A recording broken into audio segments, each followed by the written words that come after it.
इमरान के समर्थकों से निपटेगी फेडरल कांस्टेबलरी। आंतरिक सुरक्षा, दंगा कंट्रोल करने की भी जिम्मेदारी। एक आदमी के नाम का जिसको अंदर डाल रखा है, इतना खौफ इमरान के। देखिए मैं आपको बताता हूं, इसमें 2-3 कारण हैं क्यों फोर्स बनाई गई है। इसका पार्लियामेंट में डिस्कशन नहीं हुआ। आसिम मुनीर ने फोन करा, जरदारी को धमकी दी, जरदारी ने अंगूठा वहां पे लगाया कागज पे और ये फोर्स बन गई। अब मैं आपको बताता हूं इसकी असली अंदर वाली स्टोरी। बात ये है कि अमेरिका के आ रहे हैं क्लोज। क्योंकि अमेरिका के क्लोज आ रहे हैं आसिम मुनीर, चाइना ने थोड़े से स्क्रू टाइट करे, इनकी चूड़ियां कसी हैं। अब इनकी चूड़ियां कसी हैं क्यों? क्योंकि 2 इन्फेंट्री डिवीजन, लगभग 20,000 लोग अलग से निकाल रखे थे कि तुम चीनियों की सुरक्षा में लगो और तुम चाइना पाकिस्तान इकोनॉमिक कॉरिडोर की सुरक्षा में लगो। आज की तारीख में भाई साहब चाइना पाकिस्तान इकोनॉमिक कॉरिडोर बंद हो चुका है, राइट? अब इशू ये है कि आपको बचाया कैसे जाए, वहां पे इन सब चीजों को बचाया कैसे जाए। वहां पे रोज अटैक हो रहे हैं। आप जानते हैं ना बलोच क्या कर रहे हैं? बलोच ने मार मार के हलवा बना दिया इन लोगों का। अभी ऑपरेशन बाम खत्म हुआ है कल परसों।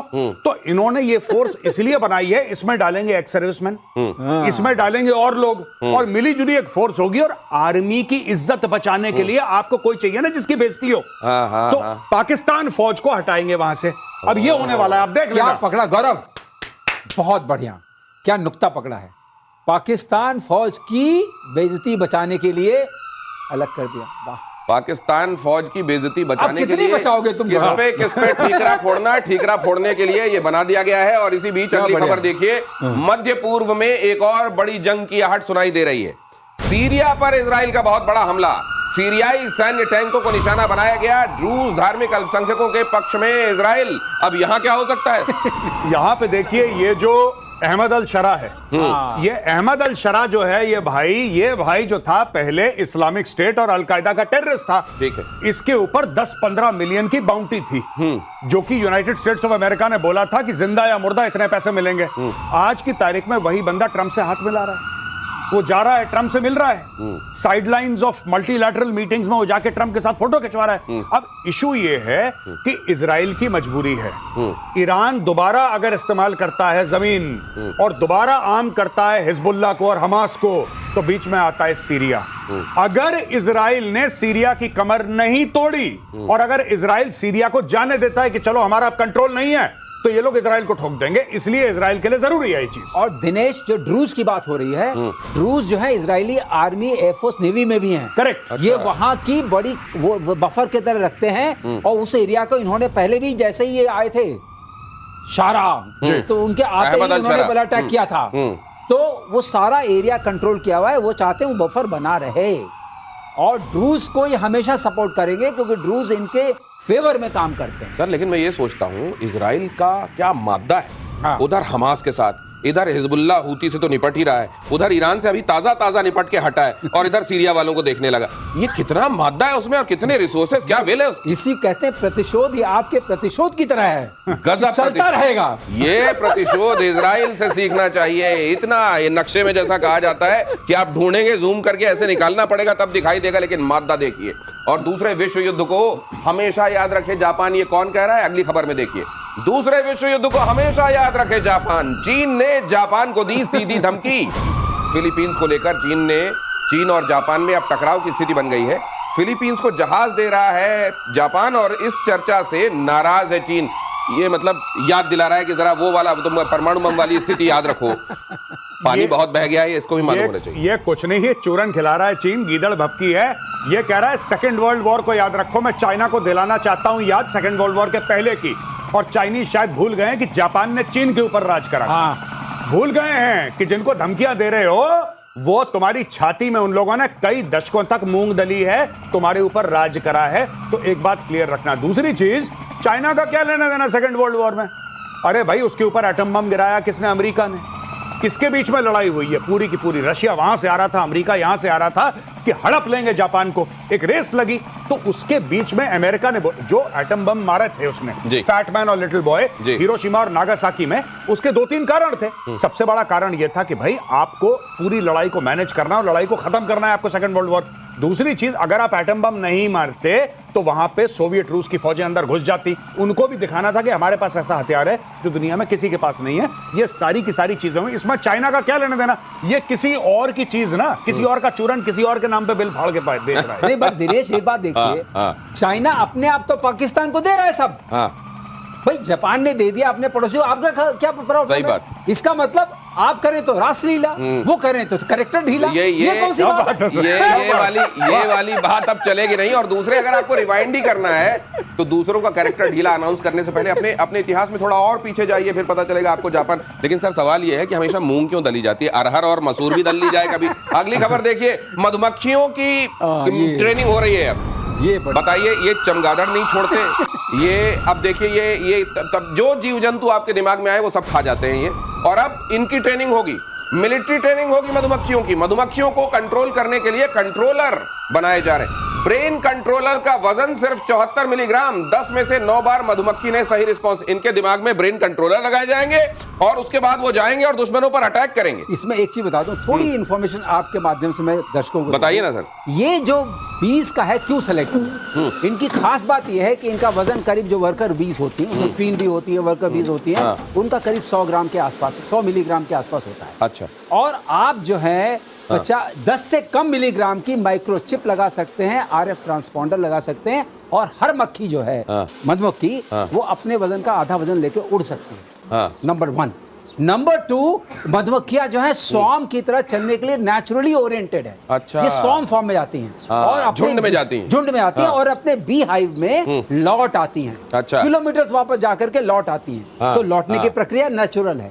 और दूसरी बात डिनाइबिलिटी है। इनके ये जो लैवरोव ने किया था, कुत्तों को सिखाया था ना, इसी तरह इन्होंने। और खास बात मधुमक्खी की होती है कि वो किसी भी सूंघ में उसको जो उसका जो महक 170 प्लस ओडो उसके अंदर ज्यादा होती है क्षमता 170 गुना ज्यादा तेजी से सूंघ सकती है मधुमक्खियां। वजन कम होता है इसलिए टीएनटी, केमिकल, एक्सप्लोजिव सबको सूंघ सकती हैं।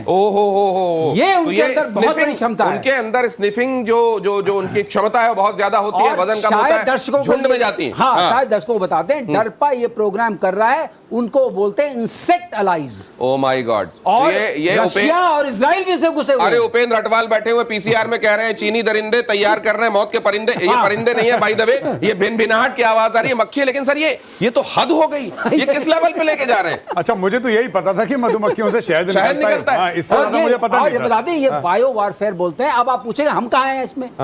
हम ये हैं कि हमने इनके डिफेंस की तैयारी की हुई है। अच्छा। लेकिन हमारे पास ऑफेंसिव वेपन नहीं है। ऑफेंसिव के नाम पे देश में, पूरी दुनिया में चाइना वाले आपके सामने हैं, यूएस इन्वॉल्व है बहुत सालों से, रशिया है, इजराइल है।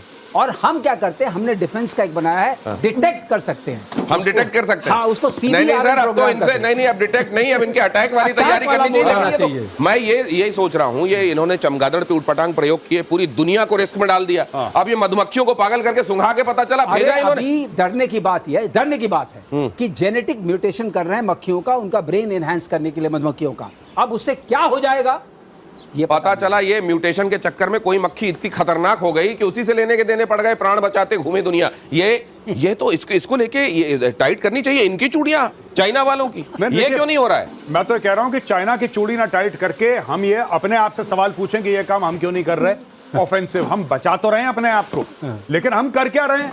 आप भी कोई कौए हुए ले आइए, कोई कबूतर वबूतर ले आइए, फेंकिए चीन के ऊपर, बढ़िया सा उसके ऊपर मिसाइल लगा के छोटी सी। देखिए जा रही है। दे आर, मैं मजाक नहीं, और सीरियस नोट क्या हो रहा है दिनेश भाई, कि वेपनाइज करा जा रहा है हर चीज को। सोलर एनर्जी को वेपनाइज है, स्पेस को वेपनाइज है, जानवरों को वेपनाइज है, इंसेक्ट्स, सबको वेपनाइज करा जा रहा है। हमें भी ये करना पड़ेगा, क्योंकि दुनिया रोकने। सर ने अभी बताया ना, सर क्या बता रहे हैं, कह रहे हैं कि इजराइल भी कर रहा है, अमेरिका भी कर रहा है, रशिया भी कर रहा है, सब लोग कर रहे हैं, आप भी करिए। किसने रोका है आपको? हाँ, फिर अगर नहीं करेंगे तो फिर मतलब कोई चारा नहीं है ना करने के अलावा। तो अब हम डिफेंस में क्यों रहे हैं? अब इसमें हमको अटैकिंग मोड में जाना पड़ेगा। एक बस इसमें सहूलियत है, ये कुछ किलोमीटर ही जा सकती है, और तो हमारे नीचे हिमालय है तो थोड़ा सा। अच्छा, वो जो भगवान ने अपनी कुदरती दीवार बनाई हुई है वो तो हमारी रक्षक है की, लेकिन फिर भी तैयारी रखनी पड़ेगी। और अमेरिका और चीन के बीच में इस बीच खबर यह है कि तनाव बढ़ सकता है। पनामा नहर, अमेरिका का सैन्य अभ्यास यहां शुरू हो गया है। पनामा पुलिस के साथ मिलकर सैन्य अभ्यास हो रहा है। मिलिट्री ड्रिल में ब्लैक हॉक, चिनूक जैसे जो ये आप देख रहे हैं हेलीकॉप्टर से शामिल है। पनामा नहर पर चीन के प्रभाव के अलर्ट के बाद अमेरिका ने यहां पर ये ड्रिल शुरू की है। नहर को फिर से अपने नियंत्रण में लेने की कोशिश के तहत कहा यह जा रहा है कि चाइना यहां काबिज होता जा रहा है। और ये देखिएगा आपको दक्षिण अमेरिका के ऊपर जो समुद्री रास्ता दिखाई देगा ना, सकरा सा, वो है पनामा नहर। और वहां पर अमेरिका की नाक के नीचे अगर चाइना ये कर रहा है, उसके लिए बड़ी चिंता की बात। चाइना ने इंफ्रास्ट्रक्चर बना दिया भाई साहब पूरा पनामा के आसपास। अपने गोडाउन है, वेयर हाउसेज हैं, होटल्स हैं, छोटे छोटे टाउनशिप और शहर बसा दिए। वहां पे इतने चाइनीज हैं पनामा में। अब देखिए पनामा क्यों इंपॉर्टेंट है। अगर आप मैप देखेंगे, अगर यूनाइटेड स्टेट्स ऑफ अमेरिका को अपनी ईस्ट कोस्ट से वेस्ट कोस्ट जाना है जहाज से, ऐसे वो कहां से जाएगा? वो कहां से जाएगा? मैक्सिको को फाड़ के तो नहीं जाएगा। It needs a waterway to go. वो वाटरवे क्या है? उस पर कंट्रोल कर रहा है आज की तारीख में चाइना काफी हद तक। चाइना ने पैसे दिए हैं, चाइना ने लोन्स दिए हैं, चाइना ने इंफ्रास्ट्रक्चर कराए। आज की तारीख में एक्चुअली ये बहुत जरूरी है एक्सरसाइज अमेरिका के लिए, क्योंकि चाइना इनका गला घोट से। आप ये सोच लीजिए कितनी बड़ी बात है कि अमेरिका समुद्री रास्ता इख्तियार करके अपने ईस्ट कोस्ट से अपने वेस्ट और वेस्ट से ईस्ट जा ही नहीं सकता अगर कल चाइना फैसला कर ले। इसलिए बहुत जरूरी है। शक्ति प्रदर्शन हो रहा है ये भाई। ये शक्ति तो नहीं, प्रदर्शन। लेकिन ये 1914 में अमेरिका इतनी ने देर बनाया से था क्यों इसको। जागे हैं ये? अमेरिका ने बनाया था उसको। और ये जो आपका अटलांटिक ओशन है और पैसिफिक ओशन, दोनों को कनेक्ट करता है। नहीं तो आपको मैं ये कह रहा हूं कि स्ट्रेटजी के लिए इतना इंपॉर्टेंट है तो चाइना को इतना वहां स्थापित क्यों हो जाने दिया? अब यही बात है, लोग बाद में याद कर रहे हैं कि जो पॉपुलेशन इतनी ज्यादा है कि सब फैल रहे हैं, लोगों को समझ नहीं आ रहा है कहां कहां पहुंच गए। और बीआरआई इनिशिएटिव का भी पार्ट है जिसके हम हिस्सेदार नहीं बने। ये समझिए हमारी सरकार ने कितनी सोच दिखाई। बीआरआई के पार्ट के लिए हमें बहुत उकसाया गया, बहुत फुसलाया गया, लेकिन हम क्यों नहीं पार्ट बने? अब ये बीआरआई का भी इनिशिएटिव ऐसे बताया, सब बना दो होटल चेन, ये बना दो। अब आपकी प्रेजेंस हो गई। अब वो तो मुश्किल से कितनी है, 81 या 82 किलोमीटर की वो लेंथ है उसकी पनामा कैनाल की। अगर वहां चोक कर दिया आपने तो बड़ी मुश्किल हो जाएगी। लेकिन आई थिंक रिक्लेम कर रही है यूएस उस चीज को। तो इसलिए जानिए, समझिए, बहुत सारे लोगों के लिए जैसे मधुमक्खी केवल शहद बनाने का जरिया होती हैं, पनामा कई लोगों के लिए सिगरेट का नाम होता है। जानिए, समझिए दुनिया में क्या क्या हो रहा है। अगली खबर देखिए, ऑस्ट्रेलिया में अब तक का सबसे बड़ा युद्धाभ्यास। जेलिसमैन सेबर में 35,000 सैनिक शामिल। भारत समेत दुनिया के 19 देशों का युद्धाभ्यास। ये मिलिट्री एक्सरसाइज जो हो रही है उससे चाइना चिंता में क्या होगा सर? चाइना तो चिंता में डाले हुए है देश को। लेकिन ये जो एक्सरसाइज हो रही है, थोड़ा बहुत उसके कान में कोई जूं रेंगेगी क्या? रेंगेगी क्योंकि इंडो पैसिफिक पर अगर आपने कंट्रोल रखा, जिसके लिए हम हमेशा कहते हैं, ट्रम्प साहब भी समझ जाएं कि हिंदुस्तान के साथ हाथ मिलाना बहुत जरूरी है। अगर आप इंडो पैसिफिक का कंट्रोल लूज करते हैं, इनका एक डॉक्ट्रिन है वैसे, अमेरिका का एक डॉक्ट्रिन, उसको मनरो डॉक्ट्रिन बोलते हैं। उसका मतलब ये होता है कि जो आधा ग्लोब हमारा वेस्टर्न हेमिस्फेयर को अपना मानते हैं। अच्छा। इसमें मत आइए, अपना दखल मत दीजिए। लेकिन अब समझ में आया कि अरे पैर के नीचे से जमीन खिसक जाएगी। दक्षिण को छोड़ोगे तो पैर के नीचे से। ये तलिस्मान जो है ना, ये जो तिलिस्म आप सुनते हैं ना, ये वो नाम है तलिस्मान। ये चीन का तिलिस्म तोड़ने वाला होगा क्या? ये देखिए, सबसे बड़ी बात है कि Australia is part of AUKUS. Australia जो है वो ऑकस का हिस्सा है। ठीक है, यहाँ पे भारत जो है वो क्वाड का हिस्सा है। ठीक है। Australia is not part of Quad and Bharat is not part of AUKUS. लेकिन at least the AUKUS is a offensive platform. Quad में कैपेबिलिटी है, लेकिन क्वाड खुल के नहीं बोलता कि we are an anti China platform. ऐसा बोलता नहीं है। वैक्सीन बंधु, वैक्सीन मित्र, फलाना हम लोग ये। लेकिन fact of the matter is कि ये सक पकाया हुआ है। अब यहाँ पे एक्सरसाइज होती है। इसमें देखिए, भारत की प्रॉब्लम है चाइना के साथ, ऑस्ट्रेलिया की प्रॉब्लम है चाइना के साथ। आप ये जो कह रहे हैं ना 17 देश कितने, ये जो आज की तारीख में एक्सरसाइज कर रहे हैं, आप निकाल लीजिए, इसमें से आधे ऐसे होंगे जिनकी चाइना के साथ कोई ना कोई प्रॉब्लम होगी। अब ये सब मिलके कर रहे हैं। और अगर आप मैप देखेंगे, ऑस्ट्रेलिया के बिल्कुल ऐसे ऊपर देखे तो ऊपर है चाइना। बिल्कुल। हाँ, तो अगर चाइना की सुखपुकाट है तो जैसा सर ने बोला कि हाँ, उसके कारण होंगे पक्का। तो ऐसा नहीं कि फर्क नहीं पड़ता। हालांकि फर्क पड़ने के बावजूद वो पूरी दुनिया में अलग अलग जगहों पर तनाव बढ़ाता और फैलाता रहता है। और यहाँ देखिए, इस सब के बावजूद महत्वपूर्ण है, उसके महत्व को नकारा नहीं जा सकता। बीजिंग में चीन के राष्ट्रपति जिनपिंग से मिले विदेश मंत्री एस जयशंकर। एससीओ की बैठक के दौरान चीनी राष्ट्रपति से मुलाकात हुई। जयशंकर ने जिनपिंग को सौंपा प्रधानमंत्री नरेंद्र मोदी का गुप्त संदेश भी। और यहां राष्ट्रपति द्रौपदी मुर्मू और प्रधानमंत्री नरेंद्र मोदी की तरफ से उनको ग्रीटिंग्स भी दी। टेढ़ा है पर मेरा है, ऊपर ही बैठा हुआ है, तो ये आपको साध के भी तो चलना है सर। नहीं, बिल्कुल। देखिए, इसमें दो बातें हैं, मैं आपको बता दूं। सबसे पहली बात, ये इन्होंने ट्वीट भी करा था और ये भी बोला था डॉक्टर जयशंकर ने कि सब लोग मिले थे तो मैं भी मिला। एससीओ के जितने भी फॉरेन मिनिस्टर से, क्योंकि फॉरेन मिनिस्टर की मीटिंग हो रही है वहां पे, तो सब लोग मिले, तो मैं भी मिला। लेकिन उनकी अलग से भी कुछ बातचीत हुई है जिसमें उन्होंने ये पत्र दिया है मोदी जी का। पहली बात, मोदी जी के पत्र के बारे में उस ट्वीट में उन्होंने मेंशन नहीं करा था जिस खास ट्वीट की मैं बात कर रहा हूं। सबसे बड़ी बात यह है कि जो चीन है, अब चीन अच्छी अच्छी बातें कर रहा है, अच्छी अच्छी बातें कर रहा है भारत के साथ, क्योंकि अब चीन को यह लग रहा है कि कॉमन एनिमी है वो है ट्रंप। ट्रंप इनकी चूड़ियां कस रहा है। अच्छा, भारत भी परेशान है सर ट्रंप से, भारत भी परेशान है। अब भारत परेशान है, चाइना भी परेशान है, तो चलो एक काम करते हैं, एक दूसरे का सर हम बाद में फोड़ेंगे, पहले एक काम करते हैं, ट्रंप से हम निपट लेते हैं, क्योंकि इमीडिएट खतरा ट्रंप है। तो इसीलिए ये दोनों बात कर रहे हैं। देखिए, इंडिया भी अच्छी अच्छी बातें कर रहा है, चाइना भी अच्छी अच्छी बातें कर रहा है, और दोनों कह रहे हैं कि तू मेरा भाई है। नहीं नहीं, तू मेरा भाई है। ये सब देखिए, इनके बीच में भिड़ंत होने वाली है भाई साहब। मैं भारत और चीन के बारे में बात कर रहा हूं। इनके बीच में भिड़ंत होगी, आज नहीं तो 10 साल के बाद होगी, ये होना है। लेकिन आज की तारीख में everybody is saying that Trump is the primary threat. ये आदमी बिल्कुल हिला हुआ है ऊपर से, ये कुछ भी कर सकता है। ये कुछ भी, ये सवेरे उठ के बोलता है 500% टैरिफ। मतलब कोई उसकी मीटिंग होती है, भैया आप मीटिंग में डिसाइड करते हैं, ये कुछ नहीं उठ के ट्रूथ सोशल पर डाल देता है, जो इसकी मर्जी होती है। कल बोलेगा 473%। अब आप उससे लॉजिक पूछो कि सर 473 का क्या लॉजिक है? कह रहा मैं प्रेसिडेंट हूं, मेरी मर्जी है। लेकिन फिर भी मान लीजिए कि ये इस वजह से फिलहाल तू मेरा भाई मैं तेरा भाई चल रहा है जी, लेकिन उधर उस भाई को क्या हो रहा होगा? पाकिस्तान को ये तस्वीरें कैसी लग रही होंगी? देखिए, पाकिस्तान को अपनी औकात पता है। सवाल बहुत बढ़िया आपका, लेकिन पाकिस्तान को अपनी औकात पता है। पाकिस्तान कुरकुर करता है। पाकिस्तान के टेलीविजन पे इसके डिस्कशन हो रहे हैं, मैंने देखे एक दो, जो लोग यूट्यूब पे चंक्स डालते हैं काट काट के, वो मैंने देखे कि मैंने बोला यार पाकिस्तान क्या ये हो रहा है, क्या हमारे लिए कोई खतरा तो नहीं है? खतरा तो बिल्कुल नुक्ता, दो नुक्ते लगाते हैं पाकिस्तानी को। खतरा तो नहीं हमारे लिए। ओ भाई साहब, तुम्हारे लिए खतरा, तुम्हें तो मांगना है। तुम्हारे लिए क्या खतरा हो सकता है? तुम्हें तो मांगना है। ये कह रहे हैं, ये तो हाथ मिला रहे हैं, वो तो कटोरा मिलाना है। तो वहां कहां, मतलब देखो, आप बताइए, जिससे आप हाथ नहीं, ये एक बड़ी अच्छी बात होती है। नहाएगा क्या, निचोड़ेगा क्या वाला सवाल जब आपके साथ होता है, तो उसी के साथ ये हो जाता है कि अब आप निर्वस्त्र हो गए, अब दुनिया आपसे डरेगी आपकी निर्वस्त्रता की वजह से। बिल्कुल। ये इसी नोट पर अगली खबर यह है कि रूस को लेकर फ्रांसीसी राष्ट्रपति मैक्रों का बड़ा बयान आया है। मैक्रों को भी लगा कि दुनिया भर में बयान दिए जा रहे हैं, मैं कहां हूं। मैक्रों का बड़ा बयान, सेकेंड वर्ल्ड वॉर के बाद आज पहली बार आजादी खतरे में, उन्होंने कहा। सुनिए जरा, सेकेंड वर्ल्ड वॉर के बाद आज पहली बार आजादी खतरे में है। मैक्रों ने कहा यूरोप की आजादी के लिए खतरा है रूस। और बेस्टिल डे से पहले फ्रांसीसी सैनिकों से मैक्रों का संवाद, और उसमें कहा गया दुनिया में इस समय खास तौर से यूरोप के लिए अगर कोई खतरा है, और उन्होंने यह भी कहा आगे कि खतरे के बगैर, खतरा दिखाए बगैर आजादी नहीं बचती। बिल्कुल, मतलब खतरा दिखाते रहना आवश्यक है, और इसलिए वो रूस का खतरा दिखा रहे हैं। एक और चीज, ये ट्रंप के नक्शे कदम पे चल रहे हैं। इनका 10-15 दिन पहले का ट्वीट निकालिए, क्या कहते हैं? खरीदो राफेल। ये यूरोप से कह रहे हैं कि तुम्हारे ऊपर खतरा है, तुमने अपना डिफेंस का बजट बढ़ा दिया है, लेकिन क्या तुम ट्रंप पे विश्वास कर सकते हो? क्या तुम्हें ट्रंप पर भरोसा है?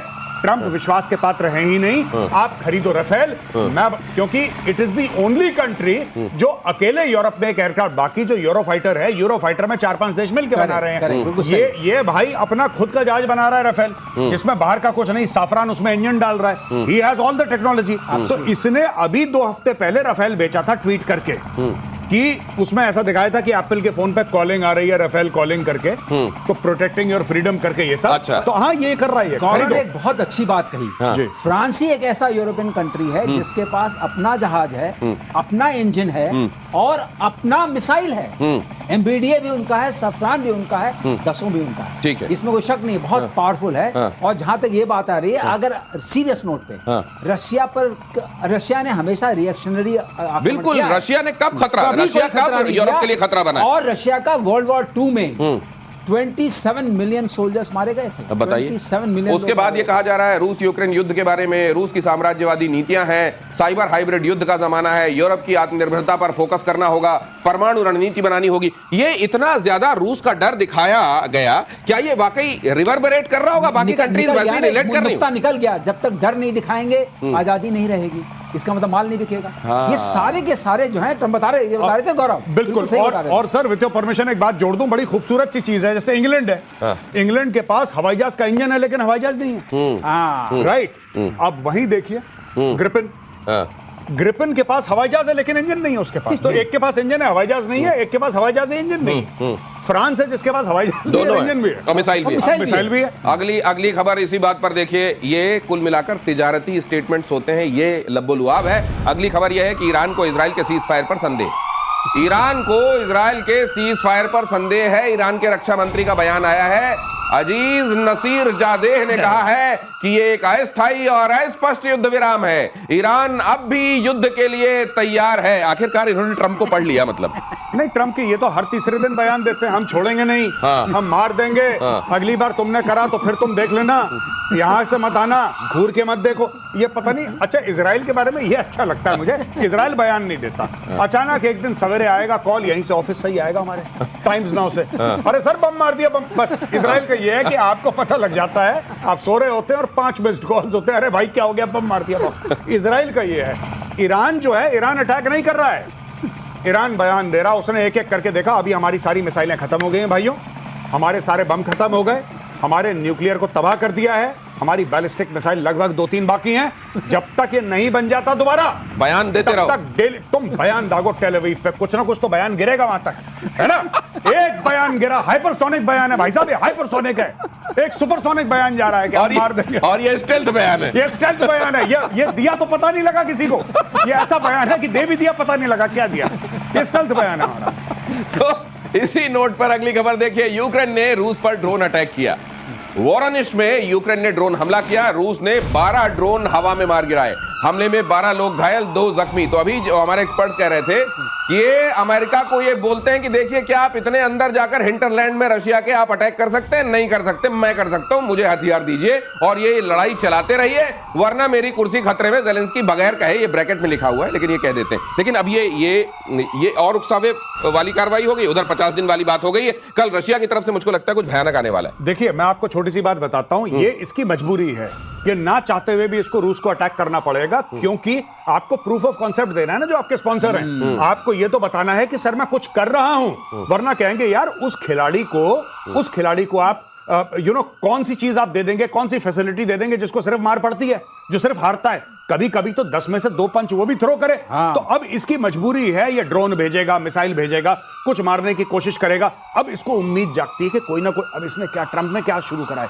ट्रंप कहता है कि मैं डायरेक्टली हथियार नहीं दूंगा, मैं हथियार बेचूंगा नेटो को। ट्रंप हथियार नेटो को बेचता है, नेटो खरीदता है हथियार, वो हथियार नेटो भेजता है यूक्रेन, जिससे रूस पर हमला कर रहा है ये। तो ये सब चीजें चल रही है मार्केटिंग वाली। गौरव जो बात की सबसे नोट करने वाली है, पहले अमेरिका हथियार देता था, और अब ट्रंप तो बेच रहा है कि 32 के 32 मिलकर खरीदो, अब दो, तुम कह रहे हो नाटो के ऊपर गड़बड़ है, गजब है, लेकिन खरीदो। ये स्ट्रेटजी कमाल है। पहले अमेरिका ने कहा आओ एक संगठन बनाएं, हर कोई उसमें कंट्रीब्यूट करेगा, हम सब मिलकर उसको बनाएंगे और चलाएंगे, आओ नेटो बनाएं, सब आ गए, सबने कंट्रीब्यूट कर दिया। उसके बाद कुछ दिनों बाद जब वो एक बड़ी लड़ाई छिड़ गई, उन्होंने कहा नहीं, अब सब लोग अपना अपना डिफेंस बजट बढ़ाओ और मेरी मशीनरी खरीदो, 5% बढ़ा दो। दिनेश याद होगा तुमको, हम लोगों ने कहा था एक शो में कि ये पहला आउटसोर्स वॉर है जो हम लोग देख रहे हैं। हाँ, सही बात, वॉर इटसेल्फ इज आउटसोर्स। सही बात है, उधारी की लड़ाई, उधार में चलने वाली लड़ाई। बांग्लादेश की अंतरिम सरकार के मुखिया, इधर देख लीजिए जरा, ये आम बात है, इसलिए ध्यान से सुनिएगा।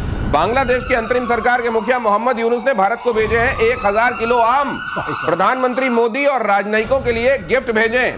पश्चिम बंगाल और त्रिपुरा के सीएम को भी आम का तोहफा, और तोहफे में हरिभंगा किस्म की आम भेजा गया है। भारत के साथ रिश्तों को बेहतर बनाने की कोशिश, एक तो ये हरिभंगा पता नहीं किस तरह का नाम इन्होंने रखा है, और हमारे यहाँ इतनी सारी वैरायटी होती है कि आई एम श्योर कि ये पक्का यहाँ बांग्लादेशी डिटेन करके जहां रखे गए होंगे ना, वहां ये आम भेज दिया जाएगा। कम से कम हमारे पीएम तो नहीं खाने वाले इसको। लेकिन ये कहना क्या चाहते हैं, आम, अरे काम अच्छे कर लो यार, आम क्यों भेज रहे हो, आम क्यों भेजे इन्होंने? आम इन्होंने इसलिए भेजने हैं क्योंकि अब ये चारों तरफ से फंस गया है। देखिए साफ सीधी बात है, फिर मैं कहता हूं जब आप कंफ्यूज्ड हो जियोपॉलिटिक्स में, सबसे पहले नक्शा देखो, ठीक है। बांग्लादेश के 2 नेबर हैं, एक म्यांमार जिसके साथ इतनी छोटा सा बॉर्डर है उसका, इतना सा ना के बराबर, और दूसरा भारत 4000 किलोमीटर से ज्यादा।